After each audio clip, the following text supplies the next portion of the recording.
ইয়াস, এটাই আমাদের শাকিব খান। এই শাকিব খানকে থামাবে কে? 2024 সাল শেষ হতে হয়তো আর সব মিলিয়ে 4 থেকে 5 দিন বাকি। অথচ দেখেন এই 2024 সালটিকেই শাকিব খানকে সারা জীবন মনে রাখতে হবে। আর এই বছরেই শাকিব খান নিজের করে নিয়েছেন মিমি চক্রবর্তী এবং সোনাল চৌহানকে। বিস্তারিত জানতে একটি লাইক দিয়ে সম্পূর্ণ ভিডিওটি দেখতে থাকুন। আপনাদের সাথে রয়েছি আমি ওয়াসিম। ভিউয়ার্স, 2024 সাল শুরু হয়েছিল সেই জানুয়ারি মাস থেকে। শাকিব খানের বছরের প্রথম সিনেমা হিসেবে মুক্তি পাবার কথা ছিল বাংলাদেশ ভারত যৌথ প্রযোজনায় প্রথম প্যান ইন্ডিয়ান সিনেমা দরদের। কিন্তু যে কোনো কারণেই হোক দরদ বছরের শুরুতে মুক্তি পায়নি এবং শেষে মুক্তি পেয়েছে ছবিটা। শেষের কথাটা শুরুতে কেন বললাম? কারণ এই দরদ দিয়েই আমরা প্রথমবারের মতো বলিউডে যাত্রা করেছিলাম। প্রথমবারের মতো শাকিব খানের সিনেমায় অভিনয় করেছিলেন বলিউড অভিনেত্রী সোনাল চৌহান। আমাদের কত স্বপ্নই না ছিল দরদ মুক্তি পাবে, দরদ ভরা ভালোবাসা আমরা দরদকে দিব এবং সোনাল চৌহানকে আমাদের নিজের করে নিব। কিন্তু ছবিটা বছরের শুরুতে মুক্তি পায়নি, মুক্তি পেয়েছে বছরের শেষে, গেল 15ই নভেম্বর। ছবিটা মুক্তি পাবার পর আমরা সাকিবিয়ানরা যথারীতি সিনেমা হলে ঝাঁপিয়ে পড়ি এবং সিনেমা হলে ছবিটা সুপার ডুপার হিট করে দেই।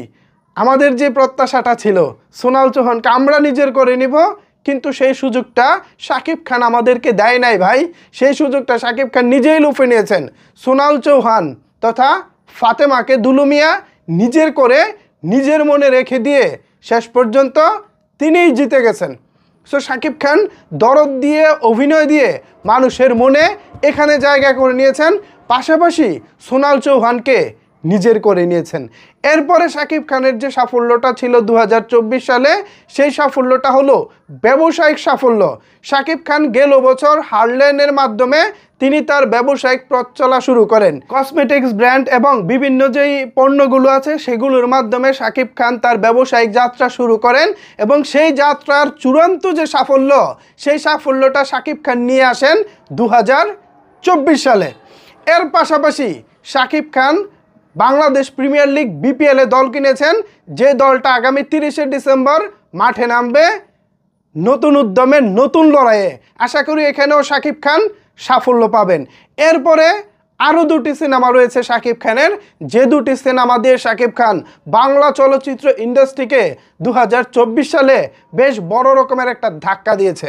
প্রথম সিনেমাটি ছিল 2024 সালের রোজার ঈদে রাজকুমার। সেই সিনেমায় শাকিব খানের বিপরীতে অভিনয় করেছিলেন হলিউডের কটনি কফি। হলিউড নামটা দুইটা নাম খুব কাছাকাছি। যাই হোক, তো হলিউডের কটনি কফি এবং শাকিব খান দুজনেই বাজিমাত অভিনয় করেছেন। পাশাপাশি সিনেমাটাও দর্শক মহলে বেশ প্রশংসিত হয়েছে এবং বক্স অফিসে প্রায় 26 কোটি টাকার বিজনেস করেছে। এরপরে তুফান, যেই সিনেমায় অভিনয় করেছেন মিমি চক্রবর্তী এবং যেই মিমি চক্রবর্তীকে শাকিব খান একান্তই নিজের করে নিয়েছেন। দুষ্টু কোকিল গানটা যারা দেখেছেন, তুফান সিনেমা যারা দেখেছেন, তারা নিশ্চয়ই জানেন সেই দুষ্টু কোকিল গানের পিছনের কাহিনীটা।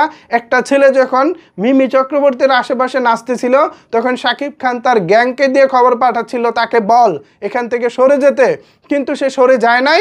এই রাগে দুঃখে শাকিব খান নিজেই ছেলেটাকে শ্যুট করে তারপর তাকে মাইনাস করে দেয়।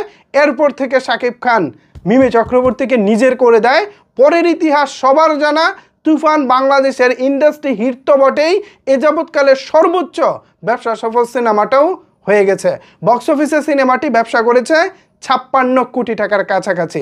সো এত সাফল্য যে বছরে শাকিব খানের রয়েছে, সেই বছরটাকে নিশ্চয়ই শাকিব খানকে আজীবন মনে রাখতে হবে। সো ভিউয়ার্স, এ বিষয়ে যদি আপনাদের কোনো কিছু বলার থাকে তাহলে অবশ্যই সেটি নিচের কমেন্টস বক্সে জানাতে পারেন। ধন্যবাদ সবাইকে এতক্ষণ আমার সাথে থাকার জন্য।